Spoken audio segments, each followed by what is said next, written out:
Hey, hi, hello everybody. I want to say welcome back to all of you people that have been watching my videos lately, and also give a warm welcome to all of the new ones just now dropping in. I'm excited to see all of you here, and I hope you enjoy what I have in store today. I'm going to be drawing one of my original characters a reference sheet, finally, officially, after many, many months of procrastination, to prep for Artfight. For those of you that don't know, Artfight is an art trading game with original characters that takes place in the month of July every year. I've participated in it for a few years now, and my biggest problem every year is procrastinating until the last minute to do all of my reference sheets. So this year, I'm going to change things up and start at a reasonable time. Artfight got really popular on TikTok last year, so there was a huge flux of people, and some people got really impatient upon finding out that July 1st, when entering the site was down. Returning players know that there's going to be a crash on the site whenever July 1st hits, when everybody floods in trying to find characters and trying to upload their works as they start coming in. I like to get ahead of that by making sure my bio is filled out and all of my reference sheets are up to date, so that's what I'm going to be working on today. This zombie character, Liliana, showed up for the first time in my last video with her vampire girlfriend, Vervain, and I love the two of them quite a bit. Liliana is in her early 20s, and she's in training to be the next Grim Reaper, in charge of all of the other Reapers. And part of her training is to work with unruly souls that aren't ready to pass to the afterlife yet, sending them to purgatory if necessary. But Liliana often finds herself in all kinds of trouble, so Vervain the vampire ends up being her bodyguard with a slow burn to lovers art going on there. I haven't actually written all of this out. I'm not the writer of the family. That would be my partner. I'm just the artist. I'm using microns and Ohuhu markers to make this reference sheet today. I sketched it all out on this sketchbook that was way bigger than I thought it would be, and somehow I still ended up cutting the scythe off of the page. That's my fault for not feeling like erasing it for the 5th time, but it's whatever. You get the gist of it. Liliana's motifs include roses, thorns, and crosses. She wears punky clothing with ripped shorts and garters and distressed tank tops covered in tattoos. Her right arm has 3 roses with vines wrapped down it, and her right hip has a coffin with a cross and roses under it. And she's very protective of her right side because she really doesn't want to lose any of those tattoos. She also wears leather fingerless gloves because her scythe is covered in rose vines. This keeps other people from trying to wield it, but it's also prickly, which isn't too bad when you're a zombie and don't have to worry about it actually hurting, but you don't want holes in your new hands. Vervain's job is to keep Liliana in as few pieces as possible. You really want her to leave a battle in one piece, but if she gets out of there in 2 or 3, honestly, that's still considered a win for this team. When you're making a reference sheet, you want to make sure that a few things that are defined is a silhouette of the character so you can clearly see what they and their body type looks like. You want to be able to see what they might wear or any markings that they have on their body. You can include any accessories, and if they have any special markings, it's really helpful to put it off to the side.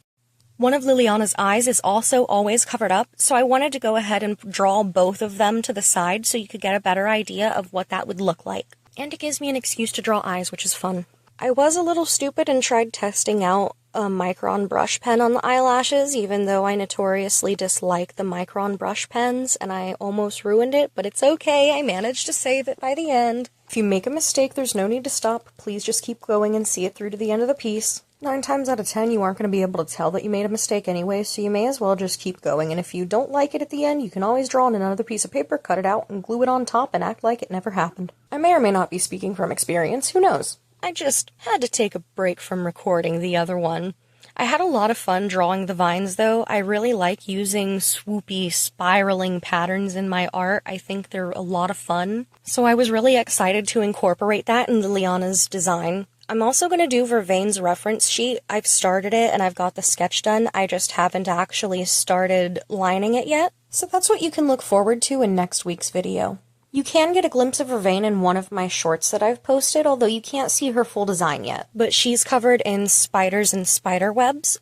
She is a vampire, and where she was bitten, she actually has a spider tattoo beside it, so it looks like the spider bit her. Vervain has spider webs on her boots and on the bust of her dress, and then the skirt of it is a dark gray and it's distressed with holes in the bottom, and she wields an axe. The top of the axe has a spider on it, and then the bottom of the handle has a purple amethyst gemstone. Both of these characters have pretty vivid color palettes, but I wanted to make them contrast as much as I could. For Liliana, she has reds and greens, and I somehow managed to make it not Christmassy, thank God, and then Vervain is hues of purple. Unfortunately, I I didn't have a green that was soft enough for the skin tone, which was a bit of a bummer, but I go and I layer cool gray over top of it, and it helps neutralize it and bring it together a little better with the purple blue color that I use for the other patches of skin. When I upload her reference sheet, I'm also going to note that I'm completely okay with her stitches changing around as long as she has the stitches going across her face, because she's a zombie and has to get stitched back together all the time. The parts aren't expected to be the same, but they will be some variation of green and blue alternating. I think it's really important when going into Artfight that you don't go in expecting your characters to be drawn by other people. There's no guarantee that they will be, and that's honestly part of the fun. There are a lot of artists that make sure they get revenge whenever their characters are drawn, but there are others that aren't necessarily on top of it, and some that get too many to keep up with. So don't take it personal if your characters aren't drawn a lot, and don't take it personal if characters you thought were going to do really well didn't, and ones that you weren't particularly fond of did. Because Artfight got really popular on TikTok last year, there was a huge influx of new players, and that meant there was a huge influx of characters. So there are a lot to choose from, which does mean, yeah, you have a lot of competition, technically, but also you have a lot to choose from, and there's going to be something for everybody. Last year I drew a couple of zombies and a bunch of monster characters, and I also did what is referred to as a mass attack, where you draw a bunch of characters at once, and I drew a bunch of snail characters having a picnic together.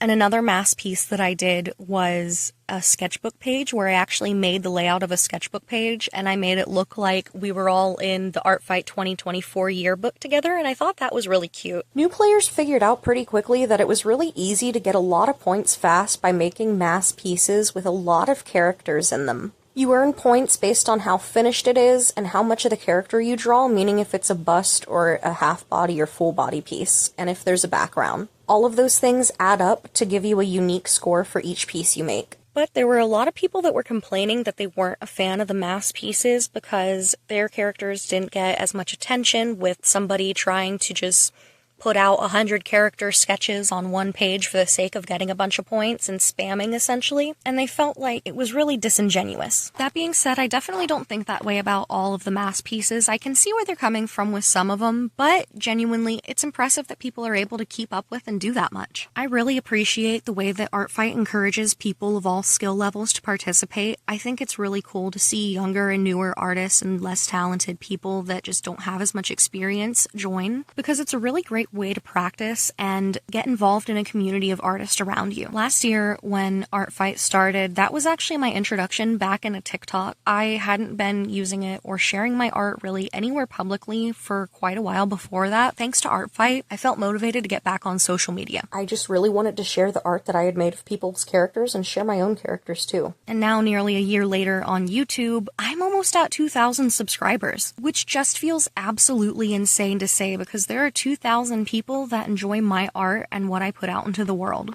I think my favorite thing about art is that it allows people to just express themselves however they want, and there in the last few years has been such this fear of cringe culture and being called cringe and weird that a lot of people have been afraid to just make weird art. And I think Artfight really encourages people to put their weird OCs out there and interact with others, and that's really cool because there aren't enough positive art community spaces in the world today. Especially with the rise of AI-generated art, it's really hard for artists to find their footing on social media, so I think it's really nice to have just a community of artists where people are intentionally looking for others that they enjoy and interacting with them, versus relying on a hit or miss algorithm to feed you content that you might not even enjoy. Because let's be honest, my For You page isn't always spot on with what I want to see, and we all know everybody wishes they had TikTok's algorithm. I also, in Artfight, really like that you never know whose day it's going to make whenever you're drawing these things, and you never know who you're going to end up inspiring with your characters, because I've brought myself out of art block that I had been in for months just for the sake of drawing somebody's cute character, because that's what I needed to see. So this year I'm really looking forward to all of the cringe and weird and silly characters. I always draw a lot of monster girls, if you can't tell, and I'm excited to keep up the trend and add some of my own. If you liked seeing my art today, don't forget to like and leave a comment below, and if you like my videos, go ahead and subscribe and click the bell so you can be notified when my next one comes out. I hope I get to see you in the next video.